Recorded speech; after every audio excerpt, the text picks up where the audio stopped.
ಪ್ರಜಾಕೀಯನ ಪ್ರಚಾರ ಮಾಡೋಕೋದು ಅಭ್ಯರ್ಥಿಗಳಲ್ಲ, ಪ್ರಜೆಗಳು, voters.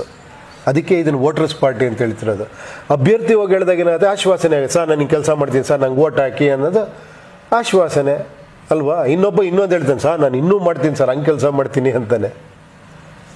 Voters ತೊಗೊಂಡು ನಿನ್ನ ಮನೇಲಿ ಕೂತ್ಕೊಳ್ಳಪ್ಪ, ನೀನು ಬರಬೇಡ, ಬಟ್ ಎಲ್ಲ ಒಂದ್ಸತಿ ನೀನು ಕೆಲಸ ಕೊಟ್ರ ಮೇಲೆ ಹಿಂಗೆ ಕೆಲಸ ಮಾಡಬೇಕು. ನಾಳೆ ಮಾಡಿಲ್ವಾ ಉಪೇಂದ್ರ ಕರ್ಕೊಂಬಂದು ನಿಮ್ಮ ಮನೆ ಮುಂದೆ ಕೂತ್ಕೊಂತೀವಿ. ಯಾರು ವಿಚಾರವಂತರೇ ಇಲ್ಲ ದೇಶದಲ್ಲಿ, ಎಲ್ಲರೂ ಹಿಂಗೆ ಇದ್ದಾರೆ. ಯಾಕಷ್ಟು ಹೋಪ್ಸ್ ಕಳ್ಕೊಂತೀರಾ? ನನಗೆ ಹೋಪ್ಸ್ ಇದೆ, ತುಂಬಾ ಜನ ಇದ್ದಾರೆ ಅಂತ ಹೋಪ್ಸ್ ಇದೆ. ಖಂಡಿತ ಅದ್ಭುತವಾದಂಥ ವಿಚಾರವಾದಿಗಳಿದ್ದಾರೆ, ಅದ್ಭುತವಾದಂಥ ಸತ್ಯದಲ್ಲಿ ಇರುವಂಥವ್ರು ಇದ್ದಾರೆ ಇಲ್ಲಿ. ಒಂದು ಹೊಸತನ ಬಯಸುವಂಥವ್ರು ಇದ್ದಾರೆ, ಒಂದು ಚೇಂಜಸ್ ಬೇಕು ಅನ್ನೋರು ಇದ್ದಾರೆ ಇಲ್ಲಿ. ಈ ಹಳೆ ಇದರಿಂದ ಬೇಸತ್ತೋಗಿರೋರು ತುಂಬಾ ಜನ ಇದ್ದಾರೆ. ಇಲ್ಲ ಇದು ಬೇಡ, ನಾವು ಇದೇನೋ ಒಂದು ಮಾಡಬೇಕು ಅನ್ನೋರು ಇದ್ದಾರೆ. ಅಂಥವ್ರಿಗೆ ನಾನು ವೇದಿಕೆ ಮಾಡಿಕೊಟ್ಟಿದ್ದೀನಿ ಅಷ್ಟೇ. ನಾನು ಹೇಳ್ತೀನಲ್ಲ, ಜನ ಸದೃಢ ಮಾಡ್ತಾರೆ, ನಾನು ಹೋಗಿ ಸದೃಢ ಆಗಲ್ಲ. ನಾನು